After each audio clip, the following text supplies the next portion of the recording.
Kajian Fathul Bari, syarah kitab Sahih Al-Bukhari,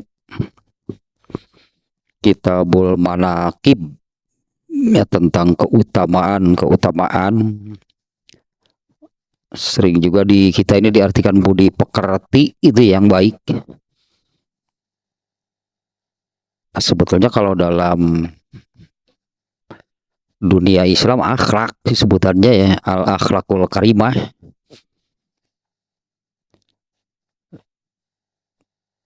Masih ini tentang keutamaan sahabat Nabi Shallallahu Alaihi Wasallam. Masih bab kelima ya, karena hadisnya banyak nih, hadisnya ada 23, yaitu bab kalau saja aku dibolehkan menetapkan seseorang sebagai manusia yang paling aku cintai.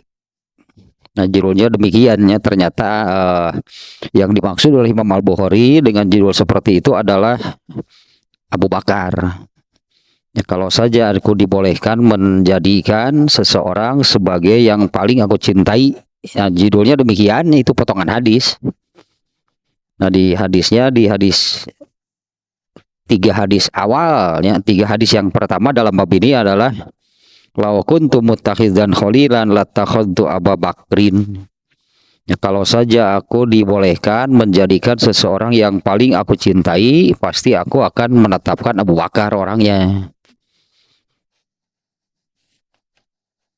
Nah, sekarang ini kita lanjutkan ya, hadis ke 19. Dari hadis ini tidak banyak lah itunya yang mengarah, itu yang menunjukkan keutamaan Abu Bakar. Seperti kebanyakan hadis yang menunjukkan keutamaan itu, Rasulullah yang pertama Abu Bakar, kemudian Umar bin Khattab, itu sangat banyak gitunya hadisnya yang demikian. Yang menunjukkan keutamaan sahabat itu yang nomor 1 itu ya, yang disebut Abu Bakar. Berikutnya Umar bin Khattab. Nah, hadis ini juga kurang lebih demikian ya. Hadisnya cukup panjang. Nah, kita baca ya hadisnya sambil ini langsung diterjemah saja nih ya, per koma, per kalimat gitulah. Sa'id bin al-Musayyab qala akhbaroni Abu Musa al-Asy'ari radhiyallahu anhu dari Sa'id bin al-Musayyab, ya, dari Sa'id bin al-Musayyab, ia berkata, Abu Musa al-Asy'ari yang menceritakan kepadaku, annahu tawaddo'a fi baitihi summa kharaja. Ya, Abu Musa al-Asy'ari ya, bahwasanya dia wudu di rumahnya, kemudian keluar rumah, wudu di rumahnya, kemudian keluar rumah. Fakultu, dan aku berkata, ini Abu Musa al-Asy'ari ini ya. Kalau Sa'id bin al-Musayyab itu tabi'in gitu ya, tidak mungkin nih mengatakan demikian. La al-zimanna Rasulullah sallallahu alaihi wasallam wala akunanna ma'ahu yaumi haza. Aku akan mendampingi Rasulullah SAW dan aku akan menemaninya seharian ini. Kalau Sa'id bin al-Musayyab itu seorang tabi'in, ya tidak mungkin namanya tabi'in kan tidak bertemu dengan Rasulullah SAW. Ini Abu Musa al-Asy'ari ya yang melakukan ini. Dia wudhu di rumahnya, kemudian keluar. Nah, Abu Musa al-Asy'ari kemudian mengatakan demikian. Seharian ini, gitu pokoknya seharian ini aku akan mendampingi Rasulullah SAW. Dan aku akan terus menemani, itulahnya menemani Rasulullah SAW. Qala, Faja'al masjidah.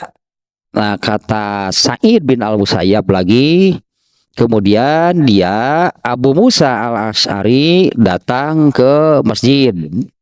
Fasa'ala anin Nabi SAW, lalu dia menanyakan Nabi SAW ya kepada orang-orang yang ada di sana.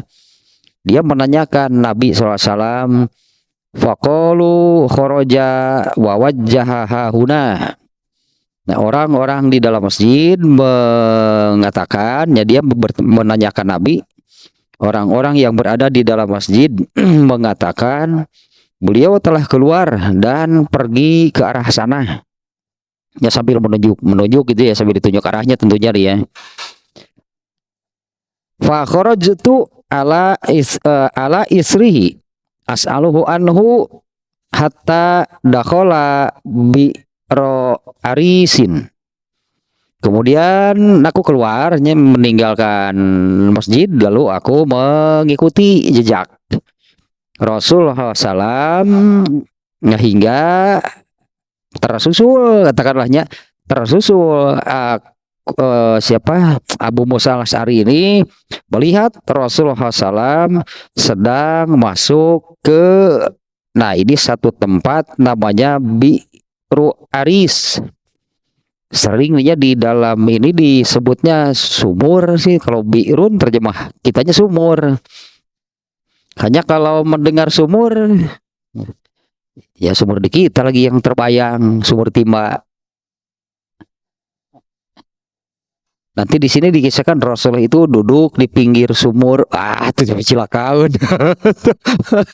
Kalau yang terbayangnya sumur di kita yang pakai apa? Pakai timba, pakai ember gitu ya. Nah, sekali lagi sampai di sininya Abu Musa itu datang ke masjid, kemudian menanyakan nabinya kepada orang-orang yang ada di sana. Mereka menjawab Rasulullah sudah keluar dan mengarah ke sebelah sana.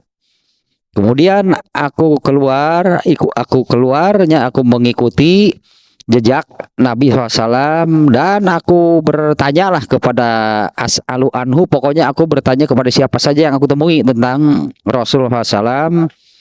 Nah, kemudian tersusulah gitunya oleh siapa Abu Musa Al-Asy'ari. Rasulullah SAW itu sudah masuk ke satu tempat namanya sumur, aduh apa tuhnya, bukan sumur lah itunya, sumur Aris itulah sementara nih ya, namanya nih dakhala Bi'ru Aris. Rasulullah SAW masuk ke dalam sumur Ari. Aduh, kalau mau kita masuk ke dalam sumur, aduh, tiga jubar, tikunclung. Masuk ke satu tempat, apa tuhnya, ada biru teh Aris, ke satu tempat. Nah, di sana itu ada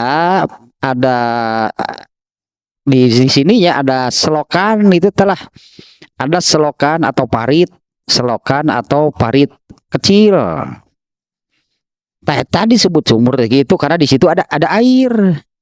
Nah, karena di situ ada selokannya atau parit, bahasa kitanya selokan atau parit. Fajalastu indal babi.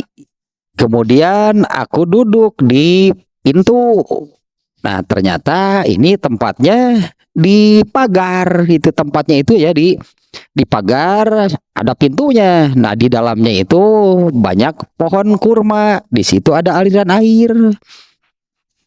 Nah, tapi di sini namanya Bi'ru Aris sih namanya ya. Kalau bi'runya itu artinya sumur, jadi gak enak diterjemahkan nantinya. Nabi hatta dakhala Bi'ru Aris, Nabi masuk ke dalam sumur. Wah.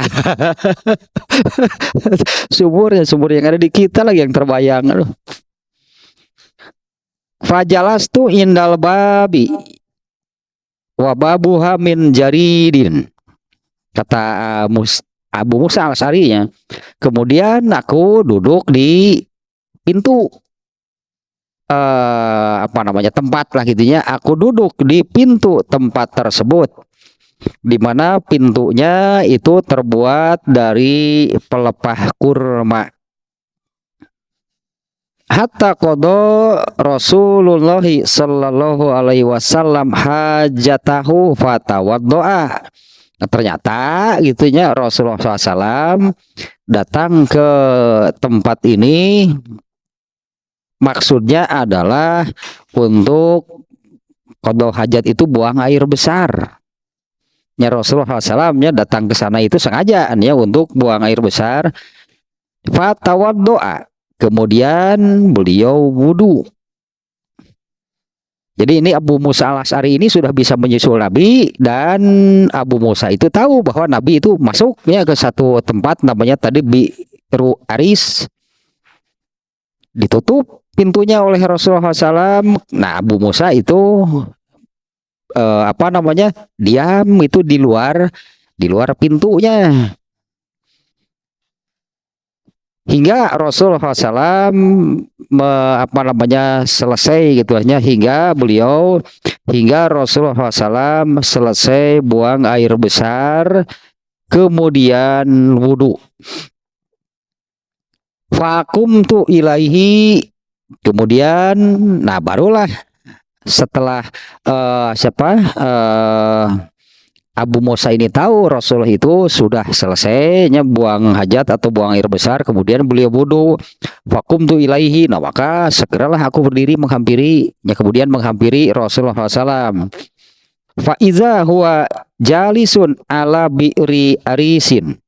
Ternyata Rasulullah SAW itu sedang duduk di atas sumur. Wah, itu kan ngeri. Itu ada ini kebun kurma itunya.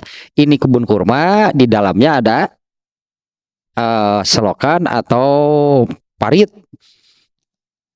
Ternyata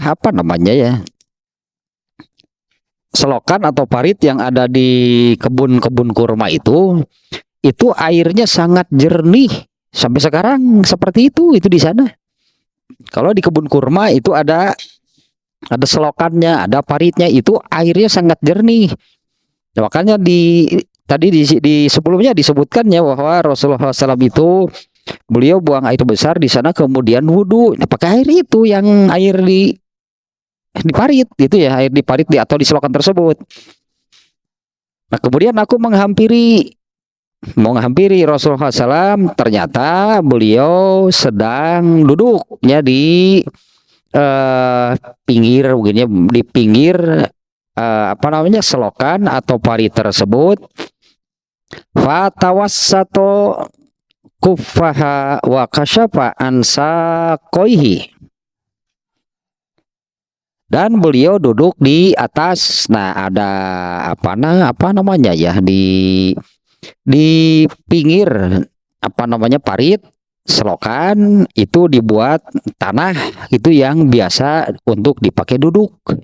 Nah, dibuat dari tanah itunya di pinggir selokan tersebut, dibuat semacam bahasa kitanya pematang galang di atas parit ini serinya di atas parit itu dibuat semacamnya ditumpukan tanah lah untuk duduk di sana.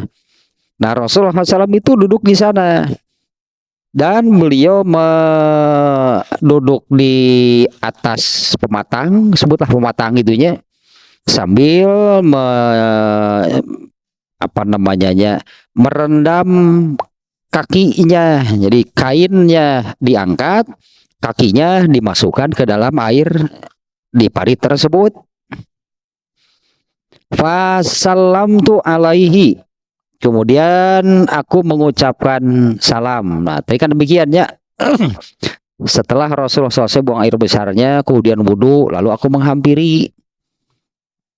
Ternyata Rasulullah itu sedang duduk di pinggir lah, katakannya di pinggir selokan tersebut. Nah, sambil seperti ini, duduknya itu sambil merendamkan kedua kakinya ke dalam selokan tersebut. Ya, kainnya, bajunya gitunya diangkat gitulah hingga tampak betis beliau. Nah, beliau merendamkan itu kedua kakinya di air selokan atau parit tersebut. Fasalamtu alaihi tsumman saraftu fajalastu indal babi. Kemudian aku menghampiri, lalu aku mengucapkan salam.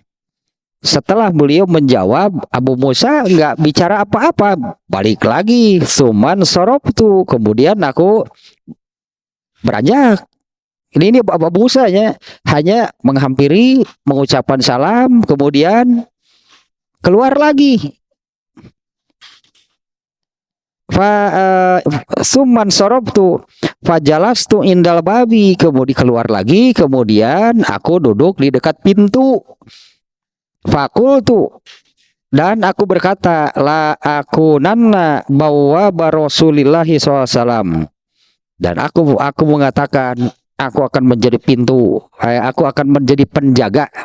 Aku akan menjadi penjaga pintu ini untuk Rasulullah SAW pada hari ini. Nah, Rasulullah di dalamnya, Abu Musa menjadi penjaga pintu. Fajar, nah ini mulai nih ada apa namanya lanjutnya nih tentang Abu Bakar nih. Faja'a Abu Bakrin, pada fa'al baba, fakultu. Kemudian aku Abu Musa tadinya berada di bagian dalam, bukan di luarnya, bukan di luar nih. Abu Musa itu menjaga pintu Bi'ru Aris tersebut di bagian dalam.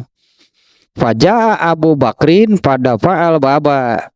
Kemudian datang Abu Bakar lalu ya kalau di kita mengetuk-ngetuk, menggoyang-goyangkan pintu.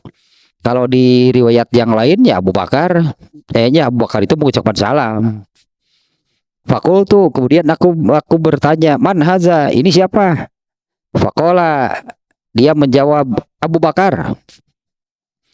Fakultu, kemudian aku berkata kepada Abu Bakar nih ya, ala rislika, diam dulu. Tidak langsung dibuka nih ya. Ala rislika, diam dulu.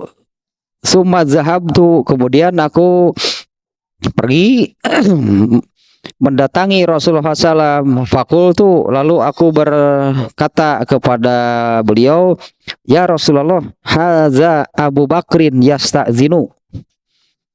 Aku berkata, wahai Rasulullah, Abu Bakar minta izin untuk masuk. Faqala, beliau menjawab, izan lahu wa basyirhu bil jannah. Izinkan dia masuk dan beritahukan kabar gembira kepadanya jaminan surga. Nah, ininya jawaban Rasulullah SAW nih. Sekali lagi ini bagian ininya nih ya, yang menunjukkan Abu Bakar. Nanti Umar juga sama, Utsman bin Affan juga sama nih. Di kejadian ini ada 3 orang sahabat, tapi ini apa namanya ya, setiap kali ada Abu Bakar, Umar bin Khattab, Utsman bin Affan. Abu Bakar sejak pertama kali, ini yang pertama kali datang Abu Bakar, urutannya terus Umar bin Khattab, kemudian Utsman bin Affan. Gitu benar settingan Allahnya. Ya ketiga orang ini entah latar belakangnya apa atau bagaimana gitu, ternyata ketiga orang ini juga datang ke tempat tersebut.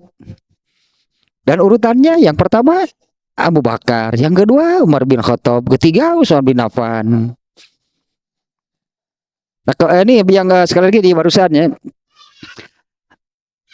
Abu Musa mengatakan, aku akan menjadi penjaga pintu ini ya, apa namanya pada hari ini.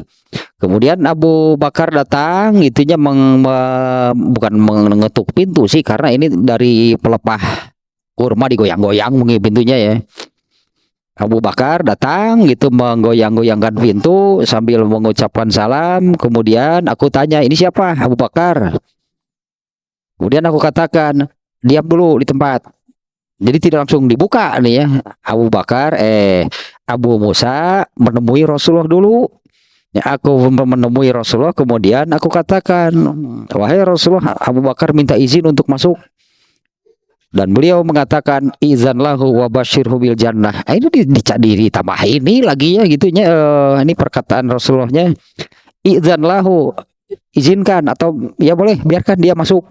Tidak sampai di situ, tapi ditambah nih, wa basyirhu bil jannah. beritahukan kabar gembira kepadanya jaminan surga.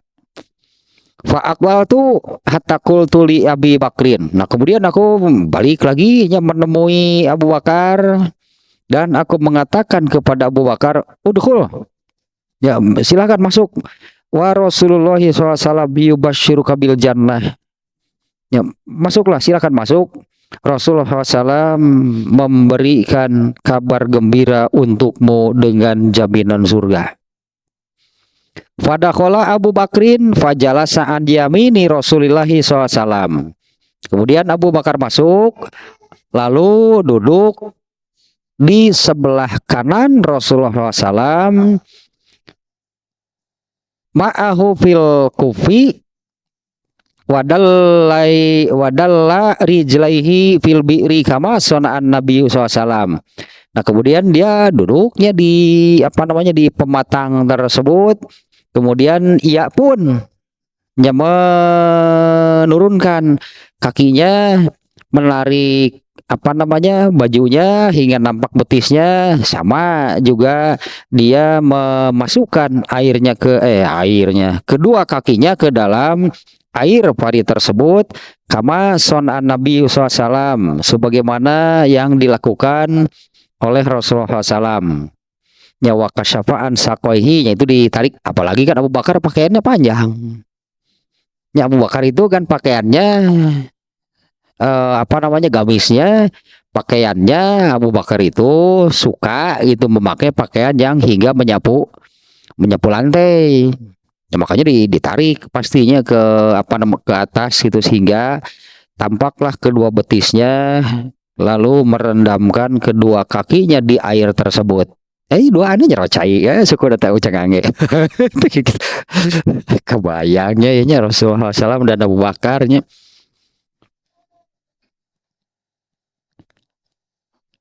Sebenarnya sini barusannya summa roja'tu fajalas tu wa qad taraktu akhi yatawaddu wa yalhaqani. Nah, kemudian aku kembali lagi ke pintu, lalu duduk di pintu. Sampai ini di luar konteks yang ini nih, kata-kata Abu Musa al-Asy'ari, qad taraktu akhi yatawaddu wa yalhaquni. Nah, aku sudah meninggalkan ya saudaraku wudu dan menyusulku. Fakultu in yuridillahu bi fulanin khairon yuridu akhahu ya'ti bihi. Nah, jika Allah aku mengatakan, jika Allah menghendaki kebaikan bagi seseorang, pasti kebaikan itu akan datang kepadanya. Faiza insanun, ini yang barusan sihnya nggak ada kaitan sih. Dia ini sampai lupa gitu terhadap saudaranya.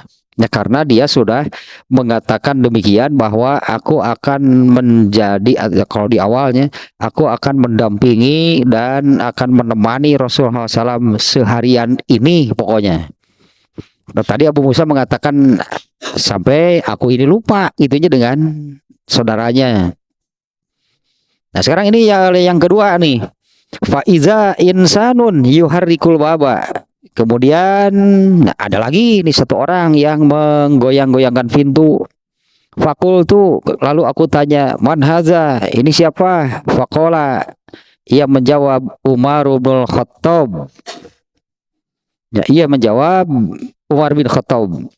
Fakultu, kemudian aku katakan, ala rislika, diam di tempat. Sumaji itu ila Rasulullah SAW. Nah, samalah seperti tadinya. Diam di tempat. Kemudian aku mendatangi Rasulullah SAW dan aku katakan, aku mendatangi Rasulullah SAW. Fassalamtu alaihi. Fakultu, haza Umar bin Khattab yasta'zinu. Ini Umar bin Khattab minta izin untuk masuk. Faqala, Rasulullah menjawab, izan lahu wa basyirhu bil jannah. Ini sama nih ya. Boleh izinkan dia masuk, dan juga sama nih ditambah wa basyirhu bil jannah.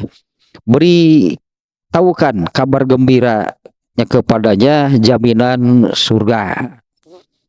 Faji itu kemudian aku datang. Fakultu lalu aku katakan, udhul silahkan masuk. Wa basyaraka Rasulullah SAW bil jannah, dan Rasulullah SAW telah menyampaikan kabar gembira untuk kamu dengan jaminan surga. Fadakhala fajalasa ma'a Rasulillahi SAW fil kufi an yasarihi. Kemudian dia duduk bersama Rasulullah SAW di atas pematang tersebut. An yasarihi, duduk di sebelah kiri. Kalau tadi Abu Bakar sebelah kanan, ya, sekarang Umar sebelah kiri. Jadi Rasulullah di tengah, sebelah kanan Abu Bakar, sebelah kiri Umar bin Khattab. Wadalla rijlaihi fil bi'ri, ya, kemudian samanya duduknya jadi berjejer kan tiga. Umar bin Khattab pun kemudian memasukkan kedua kakinya ke dalam parit tersebut. Summa roja tuh, kemudian aku balik lagi. Jadi Abu Musa nya tidak duduk di situ jadi 4 orang. Eraeun juga Abu Musa. Abu Musa agak sanggup kalau harus berkumpul bersama mereka. Abu Musa al-Asy'ari, wah aku hanya menjaga pintu itu ya. Balik lagi nih Abu Musa al-Asy'ari, balik lagi jaga pintu. Summa roja tuh, kemudian aku kembali lagi fajalastu, dan duduknya di dekat pintu tentunya menjaga pintu. Fakultu, kemudian aku katakan, in yuridillahu khairon bifulanin, in yuridillahu bifulanin khairon ya'ti bihi. Kalau Allah menghendaki kebaikan bagi seseorang, pasti kebaikan itu akan datang. Faja'a insanun yuharrikul baba. Kemudian ada lagi satu orang nih yang menggoyang-goyangkan pintu. Fakultu, lalu aku tanya, man haza, ini siapa? Faqala, ia menjawab, Utsman bin Affan. Ya, aku Utsman bin Affan. Faqultu ala rislika, aku katakan, ya, diam di tempat.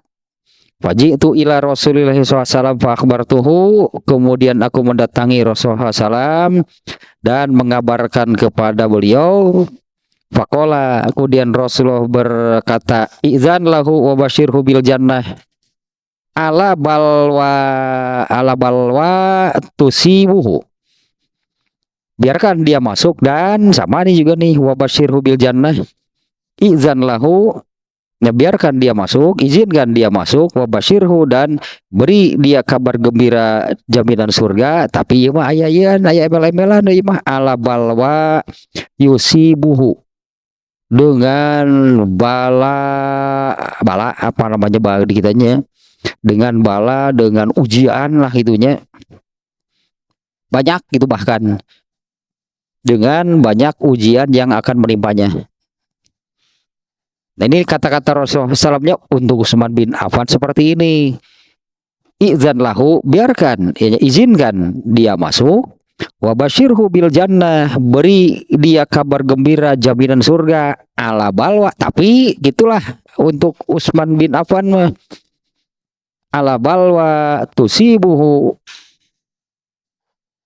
bahasa kita jadi dengan banyak ujian, dengan banyak musibah yang akan menimpanya. Faji'tuhu fakultulahu, kemudian aku menghampiri Utsman bin Affan, dan aku katakan kepadanya, udhul, silakan masuk. Wa basyaraka Rasulullah SAW bil jannah ala balwa tusibuka, dan Rasulullah telah memberikan kabar gembira untukmu jaminan surga di atas itulah apa namanya bencana, ujian, musibah yang akan menimpamu. Fadakhala fawajadal kufa qad mulia. Kemudian Utsman bin Affan masuk, tapi tanya tadi semacam pematang yang terbuat dari tanah, memang dibuat untuk tempat duduk. Di sana kan sudah 3 orang, Abu Bakar, Rasulullah di tengah, kemudian Umar bin Khattab. Nah, fadakhala Utsman bin Affan masuk, fawajadal kufa qad mulia. Utsman bin Affan melihat bahwa pematang tersebut, tempat duduk dari tanah itu sudah penuh. Fajalasa wajahahus minasyakil akhor. Kemudian Utsman bin Affan duduk di seberang. Seberang itu karena selokannya kecilnya, bukan seberang sungai yang besar berjauhan. Nah ini parit kecil gitu. Nah di seberangnya Utsman bin Affan duduk, sama angkat kainnya, kemudian memasukkan kainnya, memasukkan kakinya ke, sama hanya posisi duduknya Utsman bin Affan itu di seberang. Nah seberangnya juga dekatnya, ya namanya solokan ngecai sede kumaha paling ge. Bukan di seberang seperti Sungai Nil. Seberang Sungai Nil waktu ngobrol teh wah gitu.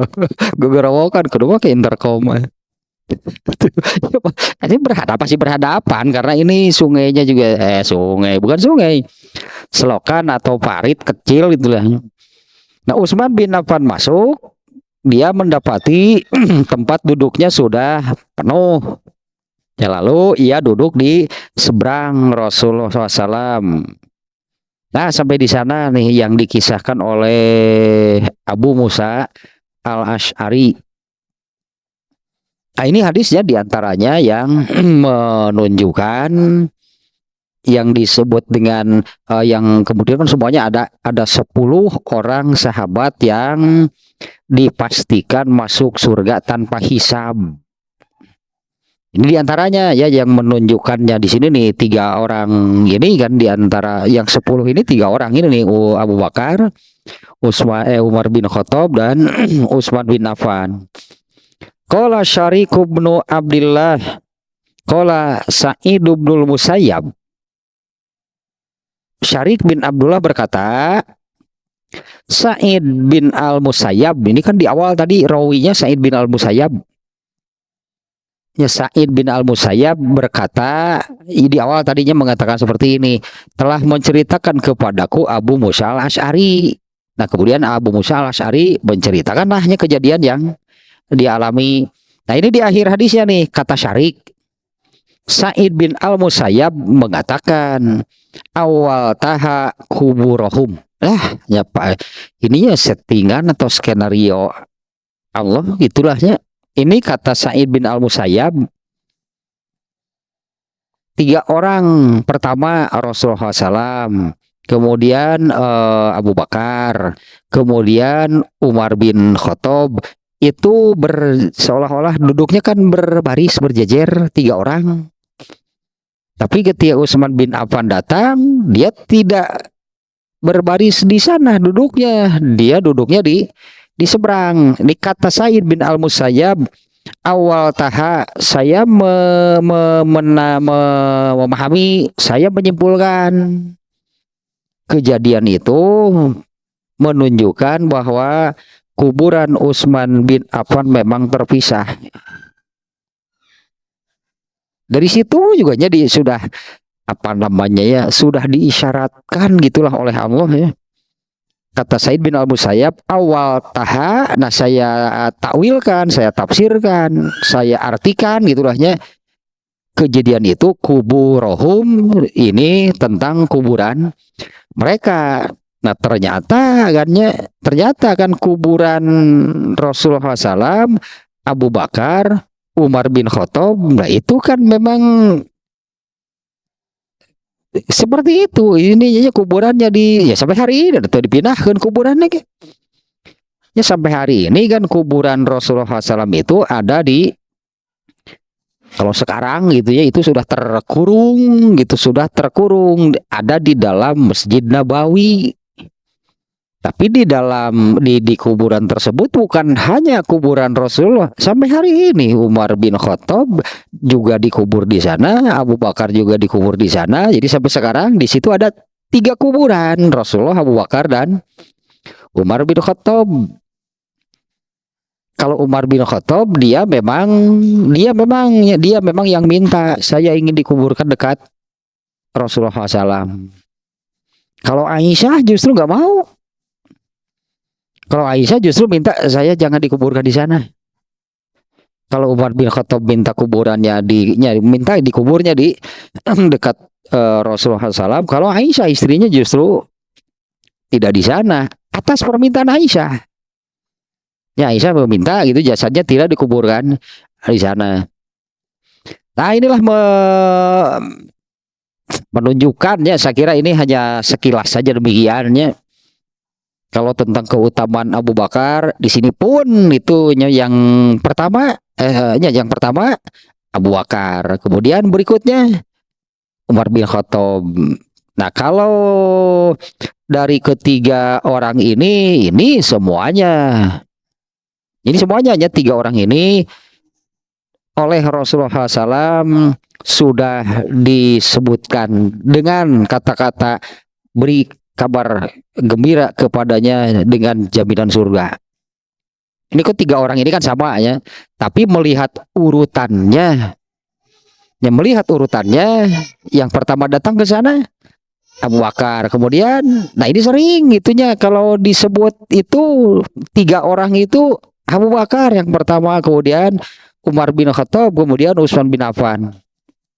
Ini hanya dari urutannya gitunya. Karena kalau sama-sama sebagai sahabat yang dipastikan masuk surga tanpa hisab, ya sama lah antara mereka dengan kata-kata Rasul bagi mereka kan sama. Silakan atau boleh gitu kan tadi izinkan dia masuk dan beritahukan kabar gembira kepadanya yaitu jaminan surga. Itu samanya untuk ketiga orang tadi. Tapi dari urutannya dari ini kan hadis ke-19 nih sekarang nih ya.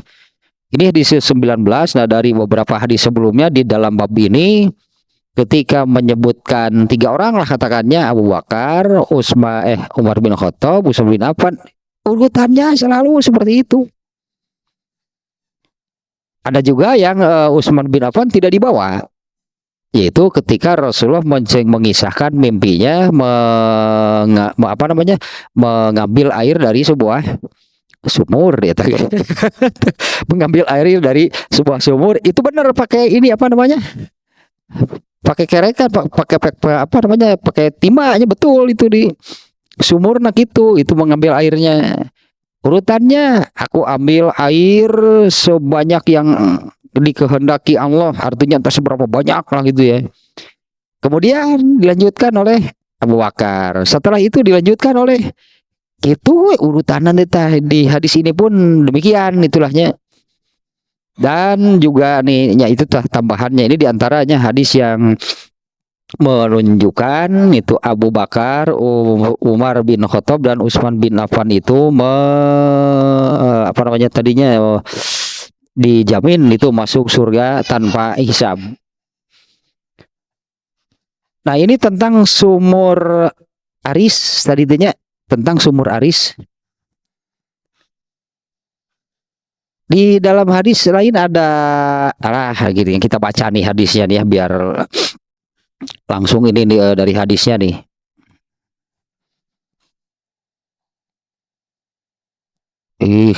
Sebentar nih ya.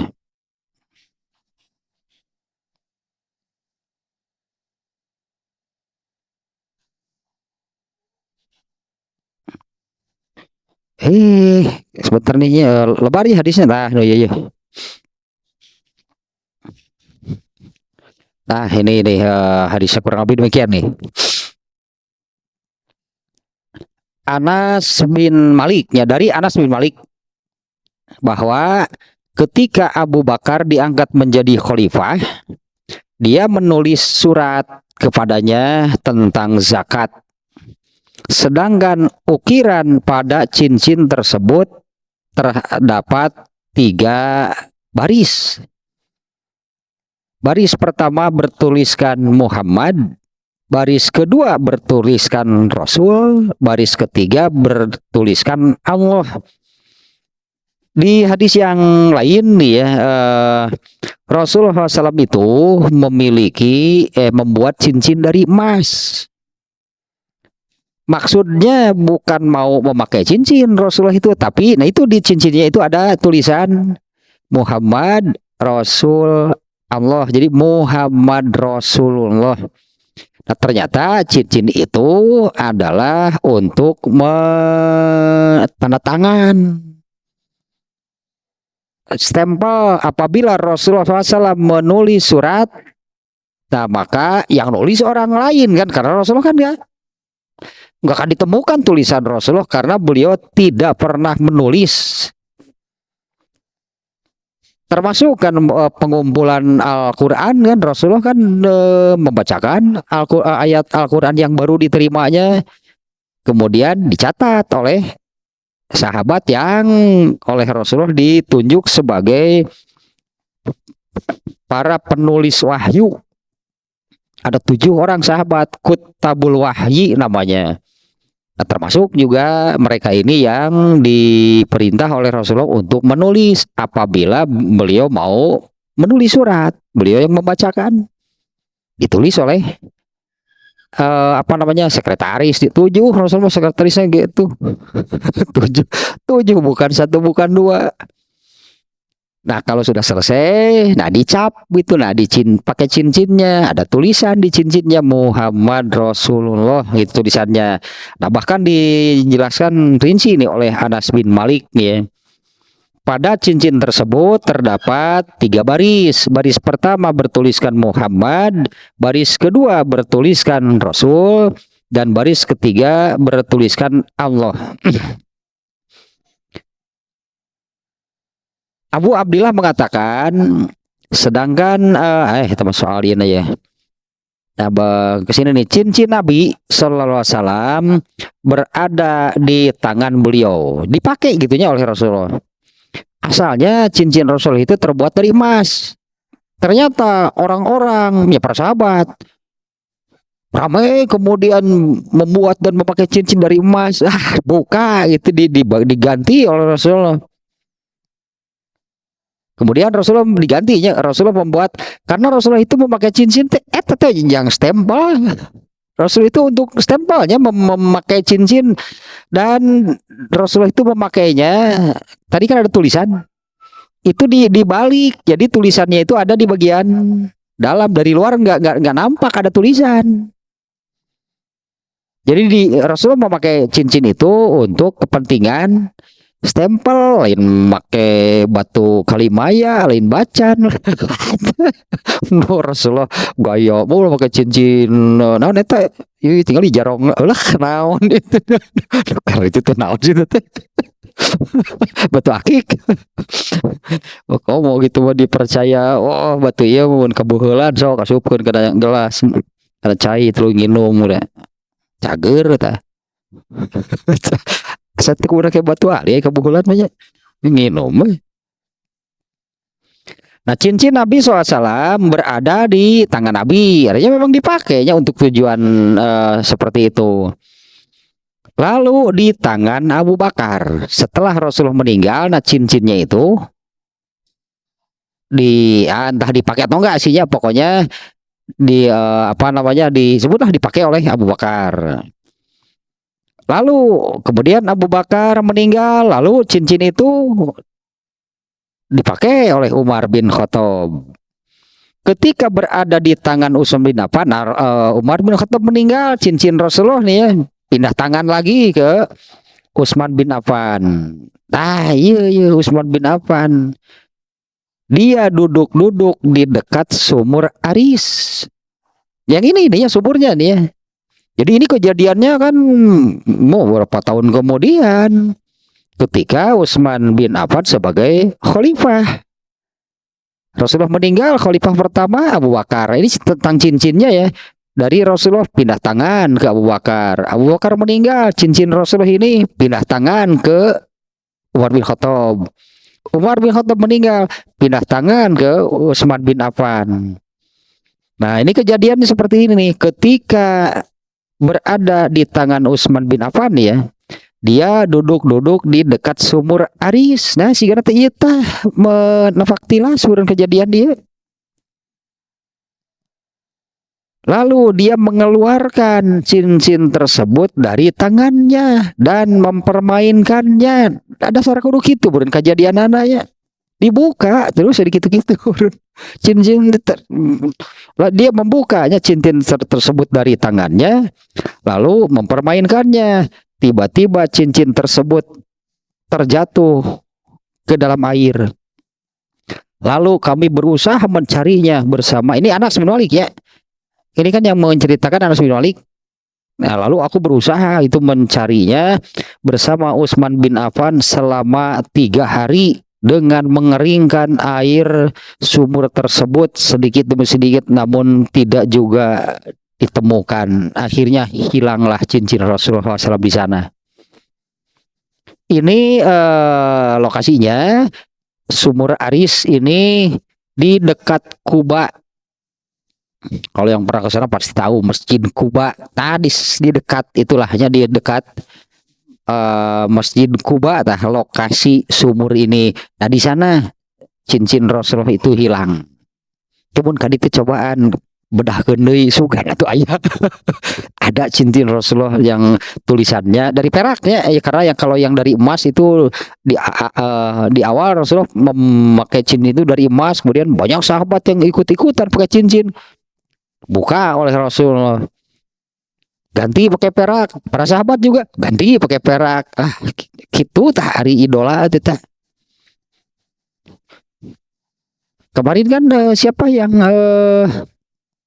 Ibnu Mas'udnya kemarin di Kitabul Adab. Kitabul Adab itu kan tentang petunjuk yang benarnya, petunjuk yang baik. Ternyata Ibnu Mas'ud kan gitu. Ibnu Mas'ud itu pokoknya dia mengikuti apapun yang dilakukan oleh Rasulullah SAW, bahkan sampai ke cara berjalannya, gaya bicaranya. Padahal itu kan gak ada pahalanya. Baik dah resep gitu paling baik dah hayang. Pokoknya saya ingin mengikuti Rasulullah sampai ke cara berjalannya, kan gaya bicaranya, berpakaian, pokoknya lah diikuti sampai kepada hal-hal yang bukan urusan ibadah. Ya tentunya kalau urusan ibadah, apalagi tentu kan yang utama itulah bagi mereka ya, mengikuti Rasulullah itu kan urusan agamanya, urusan ibadahnya. Kalau bukan urusan agama, bukan urusan ibadah, itu tidak ada ketentuan untuk diikuti. Tapi ya inilah mereka. Dia Rasulullah pakai cincin, no asalnya tersep we. Nah, Ibnu Umar juga seperti itu. Ibnu Umar itu bahkan sampai ke makanan. Apabila Ibnu Umar tidak suka dengan soal seleranya, setiap orang kan masing-masing beda-beda. Ibnu Umar itu apabila tidak suka dengan satu makanan, lalu dia melihat Rasulullah SAW makan, jadi favorit bagi Ibnu Umar apa? Jadi makanan favorit justru, padahal asalnya nggak suka, nggak berselera aja. Soal seleranya bukan, makanya ini kan bukan soal ibadah ya, bukan soal agama. Asalnya Ibnu Umar tidak suka, tapi kalau melihat Rasulullah makan makanan tersebut malah jadi makanan favorit. Jadi ngeunah pokoknya mah. Ieu tanya luar biasanya kalau itulah kalau sudah ada beritanya kecintaan kepada Rasulullah SAW. Tailah sekilasnya ada kisah tentang sumur Aris itu demikian nih. Ini yang disebut di hadis ini, ternyata Rasulullah itu pernah datang ke sana. Dan seperti inilah kejadiannya. Nah, di zaman Utsman bin Affan sebagai khalifah, Utsman bin Affan pernah datang lagi ke sana, ke sini nih ya, ke sumur Aris. Dasar kudu langit pun gitu, dasar kudu langit. Sini ker dipakai orang ini kan cincin Rasul itu sedang dia pakai. Ngalahnya aja dibuka terus ya gitu-gitu. Dicowok cik orang malahnya. Jatuh anehnya kan, padahal airnya bening. Anehnya begitu jatuh 3 hari dicari kan, kata Anas bin Malik. Gak ketemu. Ya hilanglah sampai sekarang begitu cincin Rasulullah SAW di sumur Aris. Sampai sekarang masih ada selokan-selokan masuknya masih wilayah Madinah ya, di dekat Masjid Kuba ada selokan-selokan. Bisi we atuh memilikan sugan we kokoreh cincin Nabi keluar, sabar lagi mau dijual. Namun aya sigana udah diburu tah oleh ini nih kan museum sebutnya. Ya ada museum Islam, banyak peninggalan, ada pedang Rasulullah, ada yang aslinya, ada yang replikanya. Kalau cincin Rasulullah kan pasti nggak ada karena hilang. Ada tiga bacaan teh ya udah bayar replikan aja. Bayar replikan aja. Lakian tidak perakah Muhammad Rasul Allah gitulah tulisan di cincinnya. Nah, biasanya Rasulullah itu memakainya tulisan itu ada di bagian dalam telapak tangannya. Jadi di luarnya tidak nampak ada hanya cincin saja seperti itu. Jadi bagian apa namanya yang ada tulisannya itu di dalam. Nah itu dipakai oleh beliau sampai meninggal. Nah setelah meninggal kan berpindah ke tangan Abu Bakar, ke tangan Umar bin Khattab. Nah terakhir di tangan Utsman bin Affan hilang. Nah itulah hadis ke-20 hadis ke-19 nya. Ini kalau melihat dibandingkan dengan hadis-hadis yang lainnya sama nih tentang urutan yang disebutkan Abu Bakar, Umar bin Khattab, Utsman bin Affan.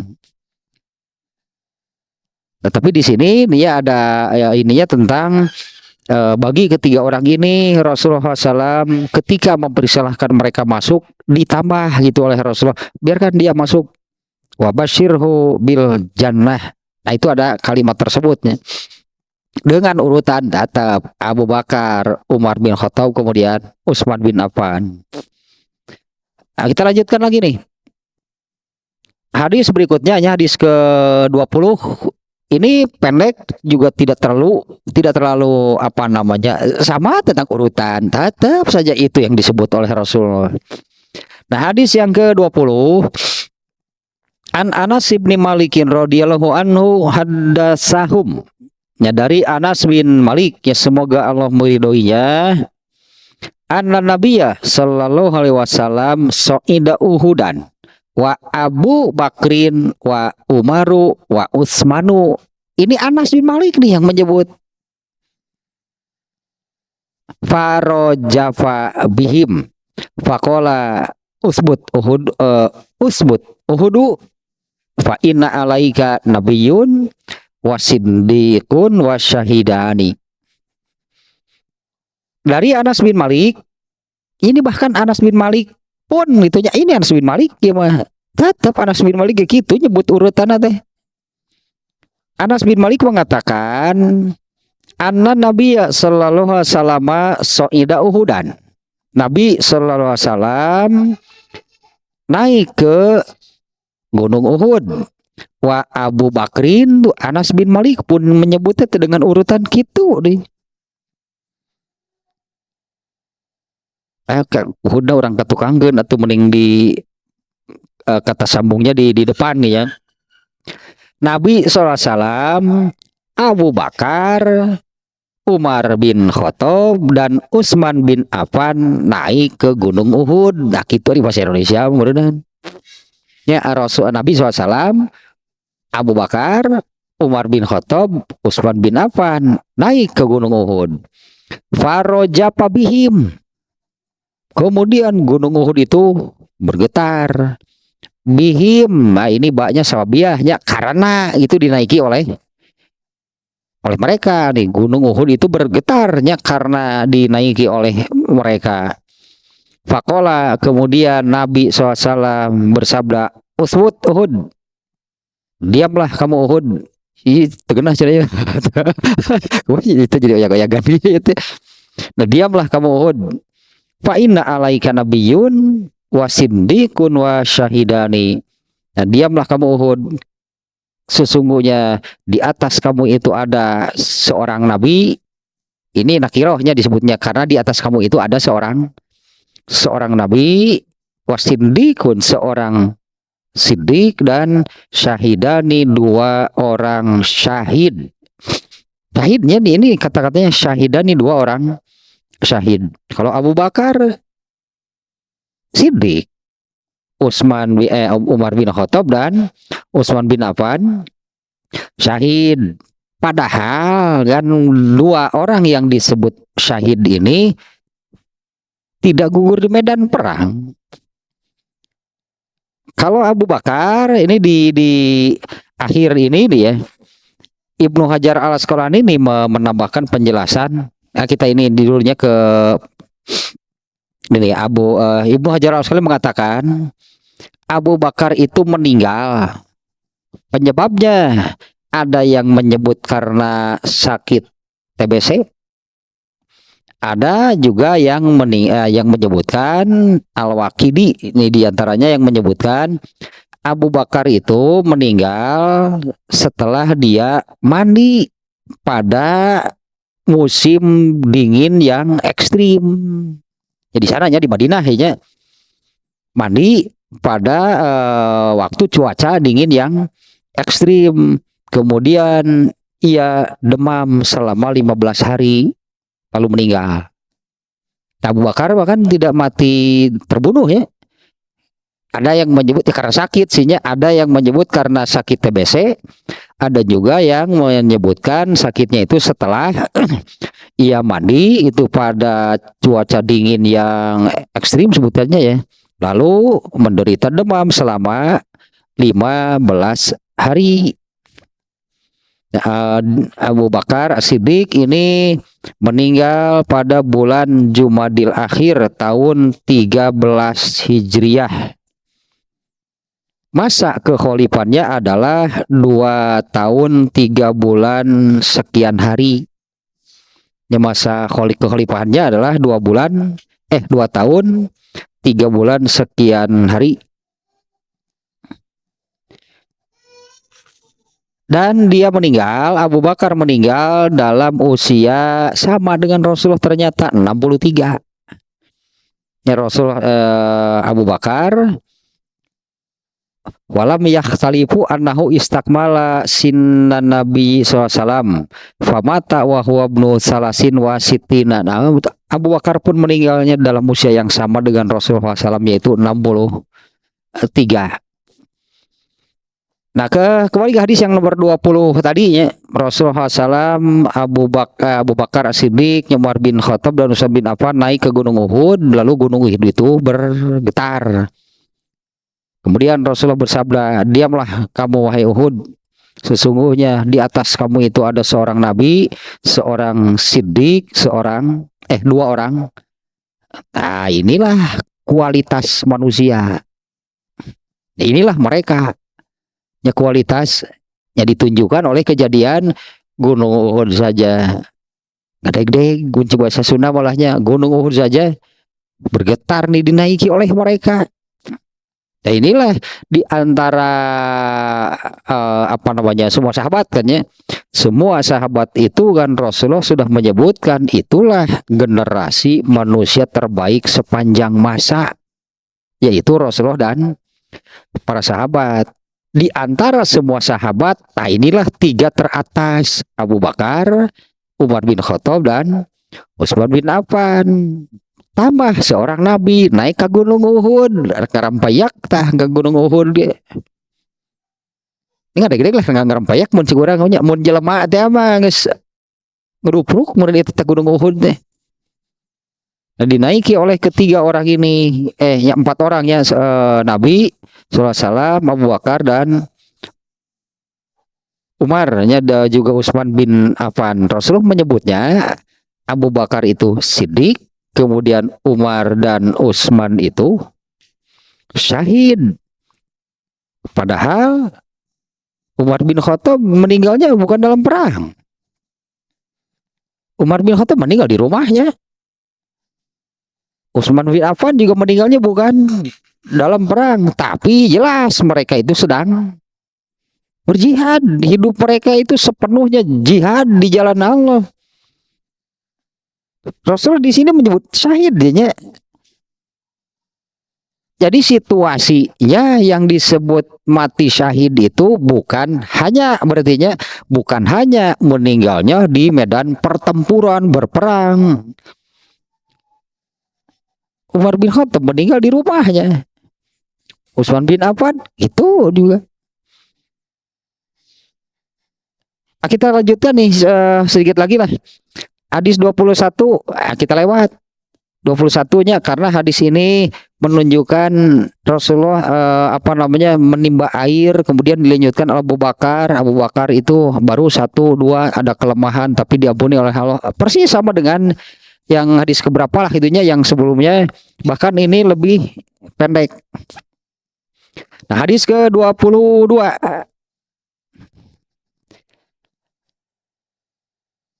An Ibni Abbasin qala, kita harus selesaikan nih sekarang nih sampai ke 23 nih. Ini juga tidak terlalu banyak yang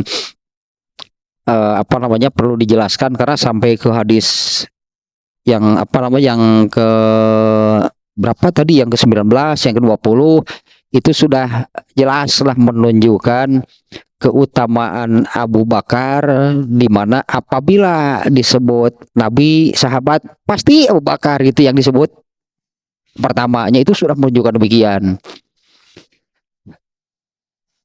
Dari Ibnu Abbas, dia berkata, inilah waqifun fi qaumin.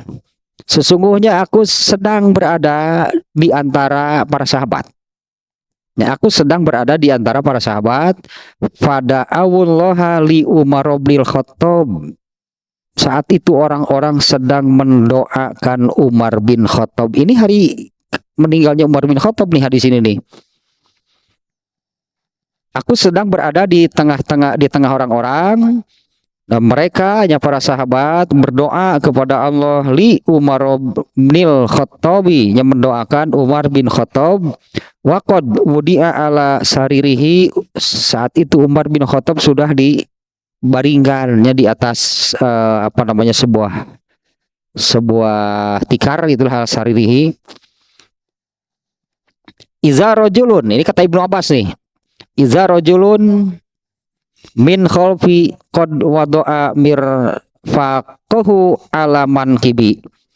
Tiba-tiba ada seseorang yang meletakkan sikutnya pada pundakku.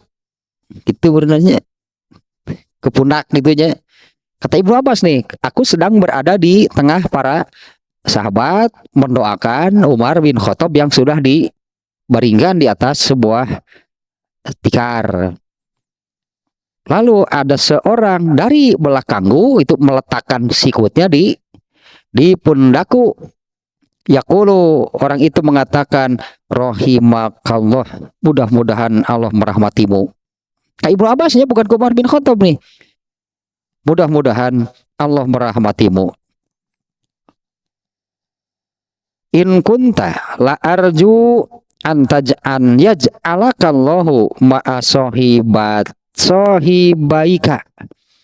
Ya, aku berharap kamu dijadikan oleh Allah ma'a sahibaika, bersama 2 orang sahabatmu. La'ani kasiron ma kuntu asma'u Rasulullah SAW. Iya, ini nih. Ibnu Abbas menerangkan tadinya, aku sedang berada di tengah para sahabat, sedang hanya mendoakan jenazah Umar bin Khattab yang sudah diletakkan di atas sebuah tikar.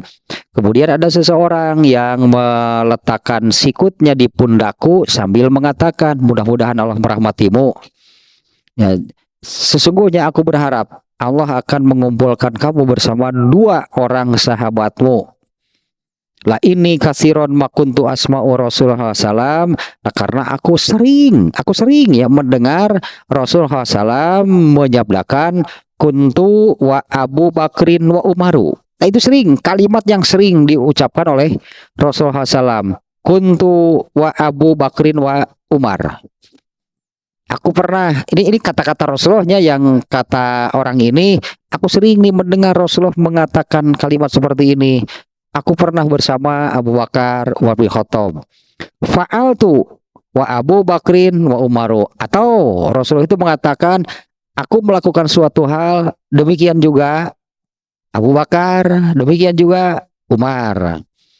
Intolaktu wa Abu Bakrin wa Umaru.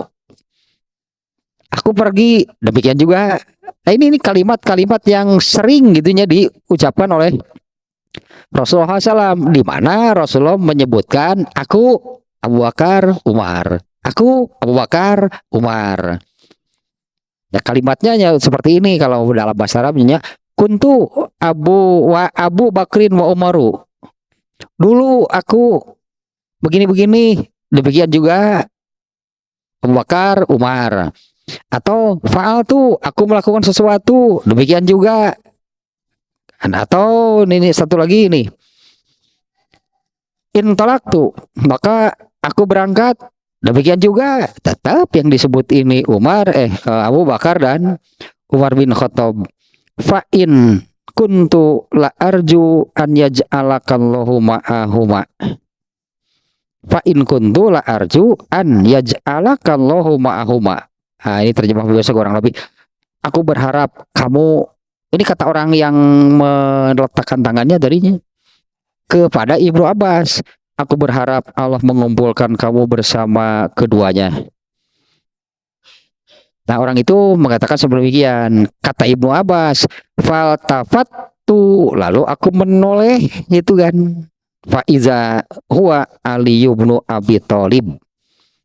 Kemudian aku mulai, ternyata orang yang di belakangku tadi itu adalah Ali bin Abu Thalib. Pantaslah itu Ali bin Abu Thalib menasehati seperti ini kepada Ibnu Abbas. Karena kalau Ali bin Abu Thalib bukan salah satu khalifah, salah satu sahabat yang dipastikan masuk surga tanpa hisab. Kalau Ibnu Abbas kan enggak. Jadi Ali bin Abu Thalib ini kedudukannya berarti lebih tinggi dari Ibnu Abbas. Ali bin Abu Thalib yang menasihati Ibnu Abbas. Mudah-mudahan Allah mengumpulkan kamu bersama dua orang sahabatmu ya yang disebutkan oleh Rasulullah. Nah, demikianlah hadis ini kurang lebih sama dari kata-kata ini nih. Mudah-mudahan Allah mengumpulkan kamu bersama dua orang sahabat kamu. Karena aku sering mendengar Rasulullah itu mengatakan aku Abu Bakar Umar, aku Abu Bakar Umar. Ali bin Abu Thalib mendoakan Ibnu Abbas, mudah-mudahan kamu dikumpulkan bersama dua orang tersebut. Intinya Ali bin Abu Thalib mendoakan Ibnu Abbas, mudah-mudahan kamu dikumpulkan oleh Allah bersama dua orang tersebut. Karena Ibnu Abbas tidak termasuk kepada 10 sahabat yang dipastikan masuk surga tanpa hisab. Kalau Ali bin Abu Thalib salah satu dari yang 10. Ternyata Ibnu Abbas mengatakan faltafatu, aku menoleh itu ke belakang, ternyata Ali bin Abu Thalib, wah nuhunan atau berarti nuhunkeun abang teu cium tangan tah Ibnu Abbas ke Ali bin Abu Thalib, didoakan oleh orang seperti itu, didoakan oleh orang yang sekaliber gitu Ali bin Abu Thalib, dan doanya pun luar biasa. Mudah-mudahan Allah mengumpulkan kamu bersama kedua sahabat kamu. Kemudian yang terakhir nih dari bab ini nih ya hadisnya. Dari sini nih hadisnya. An Amr bin Zubairi, dari Amr bin Zubair, ia berkata, Sa'altu Abdullah bin Amrin, aku bertanya kepada Abdullah bin Amr, an asyadda masona al musyriku Nabi Rasulullah SAW. Aku bertanya kepada Abdullah bin Amr tentang perlakuan paling buruk dari kaum musyrikin kepada Rasulullah. Kepada Rasulullah nih ya, kalau kepada para sahabat mah banyak gitulah. Ini kepada Rasulullah nih. Aku bertanya kepada Abdullah bin Amr tentang perlakuan paling keras, itu paling buruk dari kaum musyrikin kepada Rasulullah SAW. Qala, Abdullah bin Amr menjawab, Ra'aitu Uqbata bin Abi Mu'aitin ja'a ila Rasulillahi sallallahu alaihi wasallam wa huwa yusolli. Nah, aku melihat, nah ini nama kaum musyrikinnya nih, Uqbah bin Abi Mu'ad. Uqbah bin Abi Mu'ad, dia datang kepada Nabi SAW ketika beliau sedang sholat. Sholatnya itu Rasulullah ini kan masih di Mekah ya. Sholatnya itu di dekat Ka'bah. Datanglah itu Abdullah Uqbah bin Mu'ad menghampiri Rasulullah SAW ketika beliau sedang sholat. Fawado'a ridaan fi unukihi fa khanaqahu fi bihi kon syadidan. Kemudian tayo nih yang dilakukan siapa? Uqbah bin Mu'ad. Dia membelitkan sebuah kain ke leher Rasulullah SAW lalu dicekik, dicekik pakai kain. Nah ini kan ditanya apa perlakuan paling kasar gitunya, paling keras, paling berat, paling buruk dari kaum musyrikin kepada Rasulullah SAW. Nah, ini kejadiannya Rasulullah SAW sedang sholat, datang Abdullah bin Mu'ad lalu membelitkan sebuah kain di leher Rasulullah SAW dan ditarik. Faja'a Abu Bakrin. Nah iya hadisnya Faja'a Abu Bakrin. Kemudian kemudian datang Abu Bakar hatta dafa'aha. Nah kemudian didoronglah ini siapa? Uqbah bin Mu'ad didorong itulah oleh Abu Bakar. Kemudian Abu Bakar membacakan ayat. Yang dibacakannya adalah surat Ghafir atau surat Al-Mu'min, sama surat Ghafir atau surat Al-Mu'min ayat ke-28.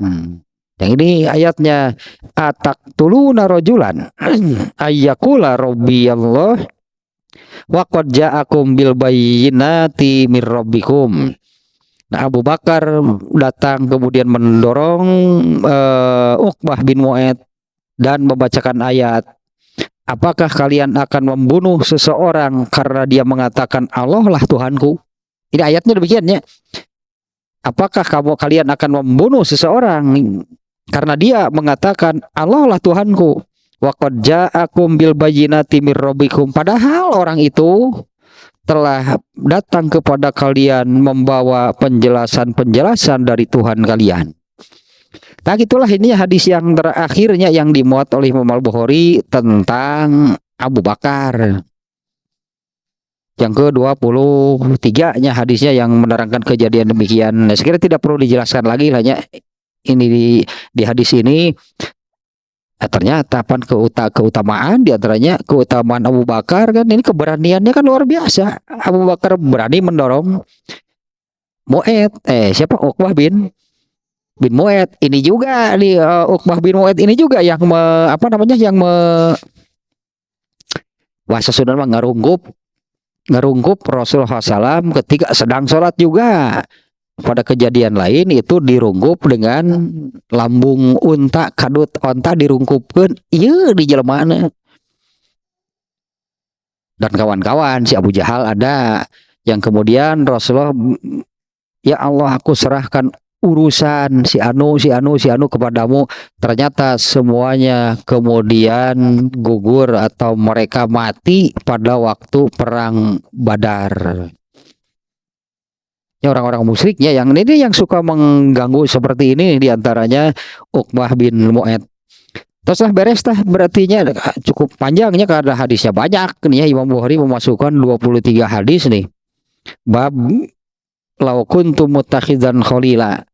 Babnya andai dibolehkan aku menjadikan menetapkan seseorang yang paling aku cintai.